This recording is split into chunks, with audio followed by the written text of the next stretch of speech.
Hello viewers, welcome my channel. Alpana দিদি চলে এসেছে রান্নাঘরে নতুন একটা রেসিপি নিয়ে। আমি মাংসটা গরম জল করে নিচ্ছি, ধুয়ে নেব ভালো করে গরম জল দিয়ে। এবার আমি টক দই, আদা বাটা, সর্ষের তেল একটু লবণ দিয়ে মেখে ঢেকে রাখবো কিছুক্ষণ। এদিকে এই মশলাটা পেস্ট করে নেব আমি। সর্ষের তেল দিয়ে দেবো। এবার লাল আলু ভাজা হচ্ছে, লাল আলুগুলো খেতে খুব টেস্ট হয়। লাল লাল করে ভেজে নিলাম। পেস্তাটাও ভেজে নিচ্ছি লাল লাল করে। দেখো কালারটা কি সুন্দর এসছে। এবার আমি দিয়ে দিলাম টমেটো, কাঁচা পেঁয়াজ।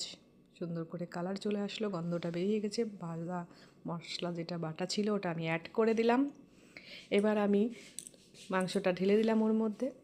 সুন্দর কালার এসে গেছে, দেখো মাংসটায় তেলও বেরিয়ে গেছে। এবার আমি ঢাকা দিয়ে দেবো। এর মধ্যে দেখো আমি একটু ঘি গরম করে নিয়েছি বাটির মধ্যে। মাংসটাকে সুন্দর করে আমি সাজিয়ে নিলাম। এবার চাউলটা আমি বয়েল করে রেখেছিলাম, ওটা সুন্দর করে পাতিয়ে দিলাম। এবার আমি দিয়ে দেবো ব্রেস্তাগুলো ছড়িয়ে দিলাম। এবার ঘি দিয়ে দেব, একটু মিঠা আতর দিয়ে দেবো। মিঠা আতর না হলে কি বিরিয়ানি জমে? দেখো আমার বিরিয়ানি রেডি। কালারটাও জাস্ট ওয়াও, সুন্দর বিরিয়ানির কালারটা দেখো জাস্ট কি সুন্দর। এবার পরিবেশন করার জন্য আমি প্লেটে বিরিয়ানি তুলে নিচ্ছি। কালারটা দেখো কি সুন্দর এসছে। আমার রেডি বিরিয়ানি।